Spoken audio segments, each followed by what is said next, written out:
in this nation in making great contribution in the transformation of individual lives and in the transformation of families and in the transformation of the nation, both through the preaching of the word of the Lord, but also through reaching out through diversity of ways in order to engage the nation with the gospel of the Lord Jesus Christ.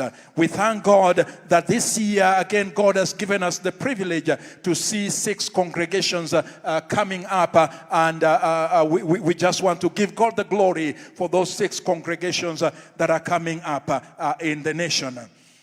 We took note of the fact that the country was going through a very, very difficult time because of the famine situation that has affected a major part of the Sahel region in the continent of Africa. And we took note of that, and I just want to inform us and the members of the congregation and government dignitaries who are here that the Lord did bless the congregation, and we contributed 8.2 million Kenya shillings and food stuff, which this coming Tuesday, we are actually flagging off to be able to take all the way to Namuru Port, to Loyangalani, Turkana, Samburu, Marsabit, and even Kajiado areas as we try to meet with the needs of the communities that are around us by the grace of the Lord. But interestingly enough, that while this was going on, I had a strange visit. Some 3 gentlemen came to my office, and as it turned out, they were all Muslims. And they were Muslim leaders from our neighboring country, Somalia. And these 3 gentlemen, very, very senior. One of them a royal leader that leads all the way from Mogadishu to Juba, Lower Shabelle region. These 3 gentlemen requested that we be involved in assisting them as a church with relief situation, famine and food situation, because of the circumstances that they were going through. People are dying and there are difficulties. We didn't know what to do. I sent in our missions director to Mogadishu, and they looked at the situation, brought back a report, and the leadership of CITAM felt that, the deacon board felt that this is an opportunity for us to show love, because when famine comes, it does not distinguish whether you are a Christian or a Muslim. And so on Tuesday this week, I was in Mogadishu, met with elders of Somali group, met with 3 members of parliament, met with a minister, met with a sultan, and met with women leaders and with youth leaders, and we gave them 2.5 million Kenya shillings to assist with the relief food. Why am I saying this? Perhaps I need to add one more. I saw that the country of Ukraine was very, very kind and gracious to us and donated grain to us as a nation. Not because they did not have need, but their needs, I do think, are much greater than our needs. But because they felt they needed to assist us also. And during, when the war broke out, as a church, we have a congregation in Romania which is neighboring Ukraine. We felt we needed also to reach out to the people of Ukraine. And we donated a total of 15,000 US dollars, that's 1.82 million Kenya shillings, to assist the refugees in this nation. The reason why I'm saying this is because we need to change the narrative of Africa. We need to change the narrative of the church. We need to change the narrative of where we have come from. That the community that once stretched out its hands in begging is now stretching out its hands in giving. And as a result of that, this continent is being raised up to fill gaps that are being created by the Western Hemisphere, drawing back, so that we will be able to make a great impact in the nations of the world as Africans. This challenges the status quo. This challenges the settled kind of mentality that oftentimes we have had concerning who we are, what we can do, and what we are able to achieve. This challenges the thought that we only exist for ourselves, that we do not have too much, that we are needy ourselves, that we are in a situation where we continue to need help. This challenges that status quo and begins to point out to us that we need to move out, that there is more land out there, that we need to get out and engage so that God would use us to bring transformation in the nations of the world today. Can you shout amen? And your senior pastor asked me to speak from the book of Joshua chapter 13, verse 1 through verse 7, more land to be conquered. Joshua 13, verse 1 through 7, allow me to read this for us. Now Joshua was old, advanced in years, and the Lord said to him, "You are old, advanced in years, and there remains very much land yet to be possessed.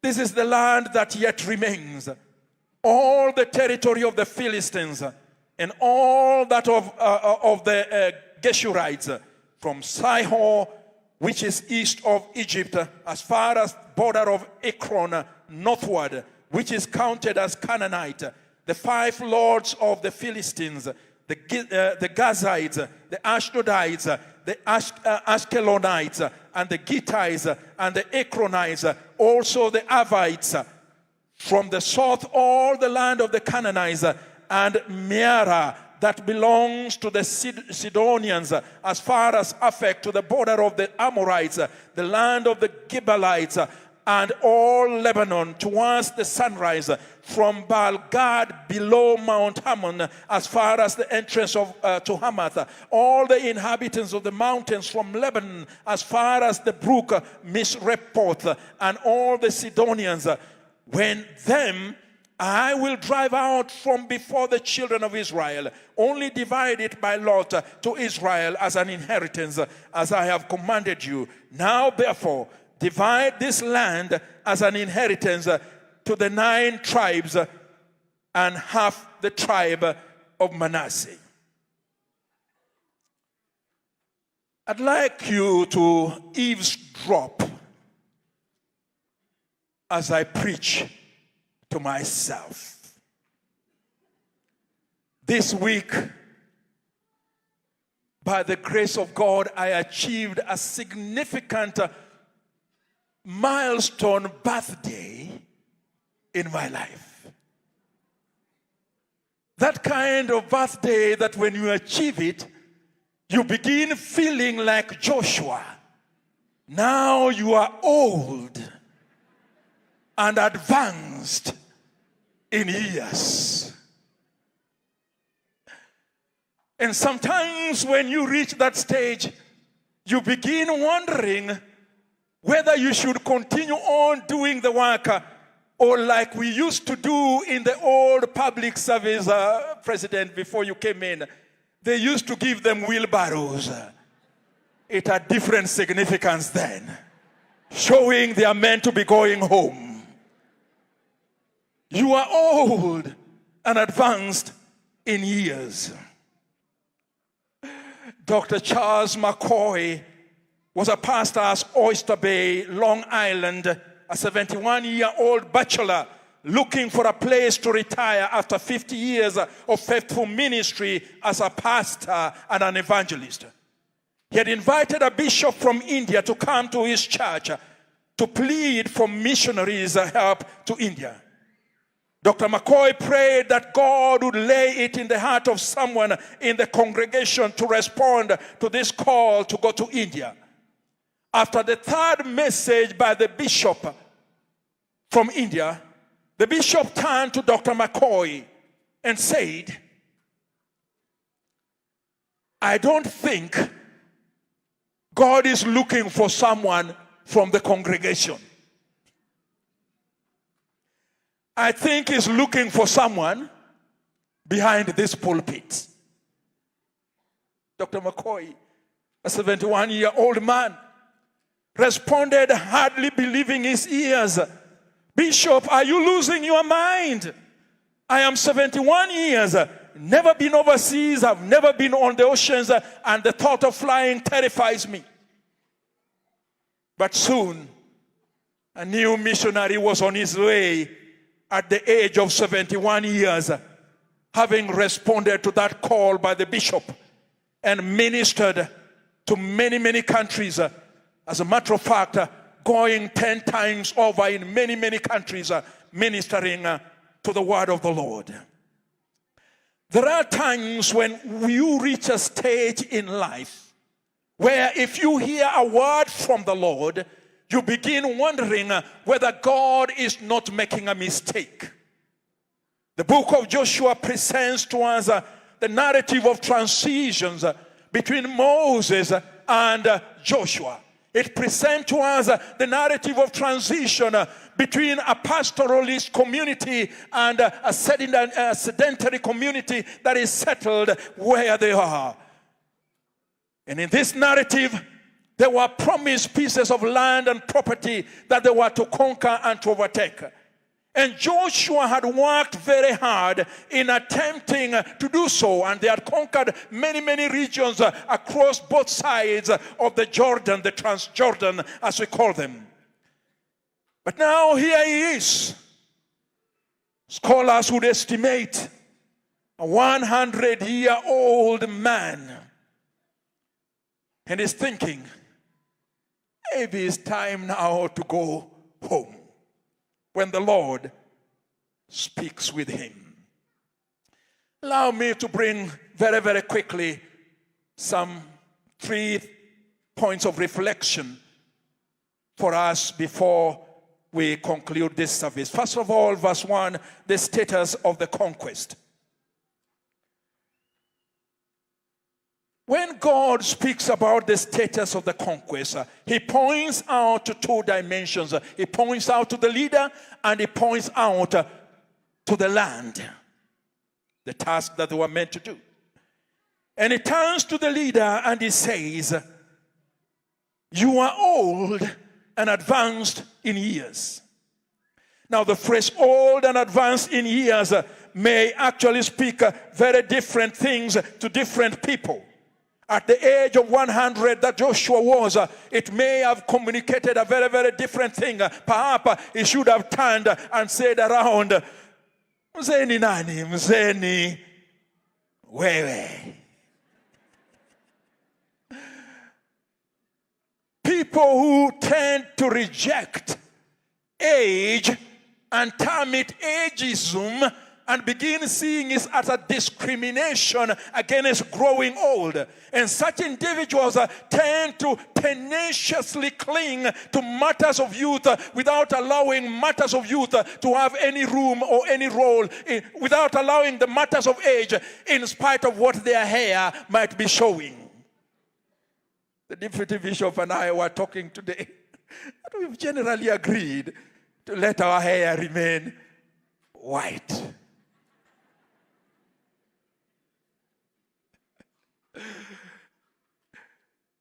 But such individuals would get into youth because they're denying age. Such individuals would begin driving cars with spinners on them.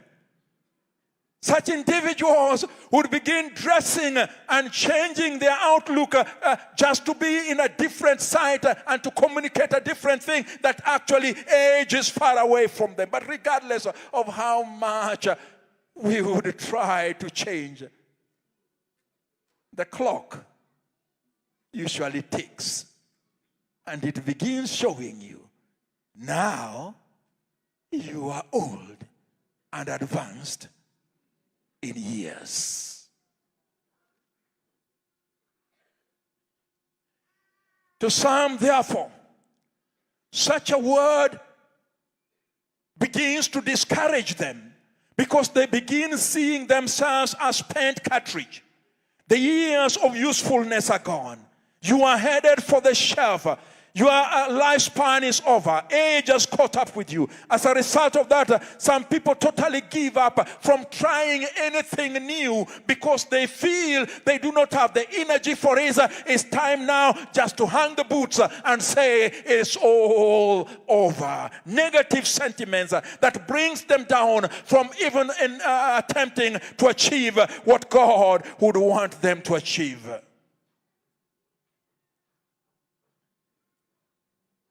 I wonder whether in our midst today there may be individuals who perhaps have given up from trying one more time. Whether in our midst there may be individuals who, because of your circumstance and situation, you have hung up the boot. Whether in our midst there may be individuals who are feeling there is no need for me to even attempt. This is all my lot. This is all my portion. I can't do any better than this at all.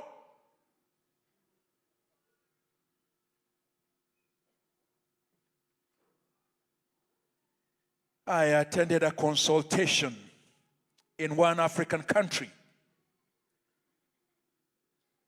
And a physics professor, who was one of the presenters, got up and he spoke about the continent of Africa. And this is what he said, I quote, "Africa is slipping from the third world to its own category, the nth world. The shape of Africa is a gloomy question mark, a part of the world where children have swollen bellies and sad eyes, where soldiers blast away at each other in endless wars for incomprehensible reasons. Africa today marches towards total catastrophe." The good professor went on. "The only reason Africa still stands is that it does not know which direction to fall. Africa is like a star which has abandoned the law of gravity of its original constellation and has become a wandering star which will remain so unless it finds an autonomous direction in its trajectory." When the good professor finished his presentation, I raised up my hands. I said, "Sir, do we live in the same continent? In spite of the negatives, in spite of all those things that are being said, I'm one of those who is totally convinced that there is a new thing happening in the continent of Africa, that God is beginning to raise us up, that we do not have to be contented with our status quo, that we do not have to allow others to define us, that we are third world. We were never in a competition and got to third world, that it is time for us to rise up and change this narrative of where we are, what we can do, and what God is doing through this continent."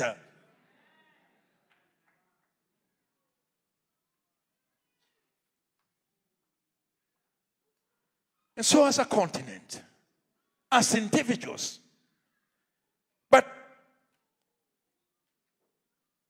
like individuals, so sometimes it is to a congregation. That a congregation can come to that point where it actually just exists. It allows lethargy, lukewarmness creeps in, to the extent the freshness they once used to experience remains more a historical sense that they reminisce about rather than something that they encounter on a day-by-day basis. The Episcopal Church of America once drafted a statement that showed the life cycle of a church. A church goes through birth, a church goes through growth, a church goes through stability, but a church can also experience decline and death. And the death does not necessarily mean the doors are closed. One of the saddest statements I read recently was of a minister, a church minister, in a church in England, the Mennonite church in England, when the elder stood by the door of the church and finally shut the doors, padlocked it, and the elder made a statement. He said, we could not convince the next generation that the church was relevant to them. And so, as an elder, I'm the last one. He closed the church. The last Mennonite church in the UK closed down.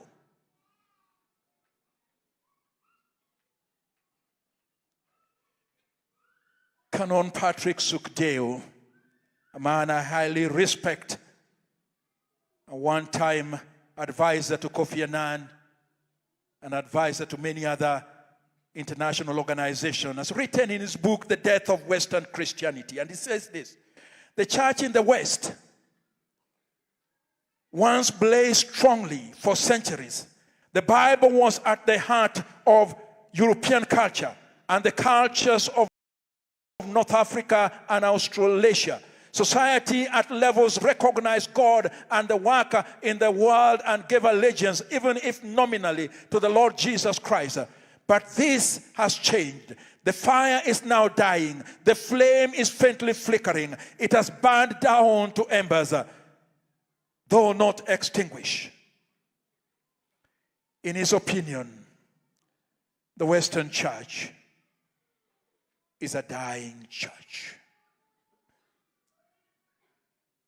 Friends, I do believe that God has invited us to be able to rise up and not be settled where we are, because God would want to change the narratives about the continent of Africa, about the church of Africa, about what He can do through us, because there is more opportunities there, more contributions that the church in Africa can make, more greater impact that we can make in families, in institutions, including institutions of government, as we send our members who love the Lord Jesus Christ and know the Lord Jesus Christ into those institutions as ambassadors of change, that wherever they are bringing changes for the glory and the honor of the Lord. They are bringing transformation. Something is happening through them, whether they are just in an office sweeping the office, whether they are the CEOs, whether there are significant people, but individuals who have gone in believing, I am not just going to settle here to occupy a desk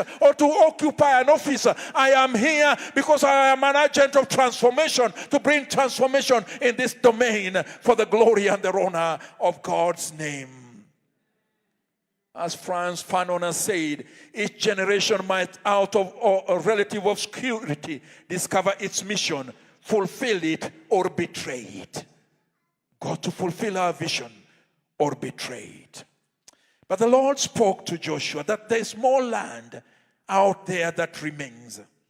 As a matter of fact, some people think there is a contradiction, because when you read chapter 11 verse 23, it says this: so Joshua took the whole land according to all that the Lord had said to Moses, and Joshua gave it as an inheritance to Israel according to their division by their tribes. Then the land rested from war. And how can he then, in chapter 13, come back and say there is more land to be conquered, when it appears that he had already conquered? You see, what happens was that there are pockets and regions that had been promised to them, but were still occupied by foreign territories. And these regions that were promised to them, God wanted them to possess them. They were there. There were promises that God had given to them. There were areas that they needed to know about. And God goes on in the next session just to give a list of this region, which are promised, but they have not taken them. Interestingly, this also can be said of individuals. This also can be said of families. this also can be said of the church, that sometimes there are certain promises that God has given to us, touching on our lives as individuals, promises that God has given to us, touching on our homes, touching on our families, touching on our businesses, touching on our impact as Christians, and yet somehow we watch them from afar, we look at them, we do not rise up to possess them, we miss those opportunities because we are not keen enough to rise up and reach those areas at the point that God is actually pointing them out to us to reach out and possess these regions.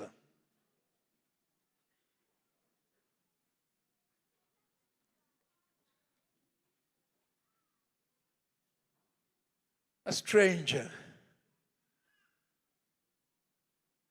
figure visited a family, a man and a woman, in their home one night. The figure told them,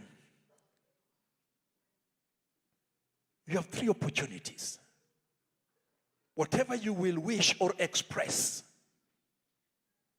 this night, 3 opportunities, it will happen to you. And the man thought to himself and he said, I haven't had a good cuckoo for a long time. If I only had some chicken and ugali here. On the table, the chicken and ugali were there. The wife was offended. Said, what have you done?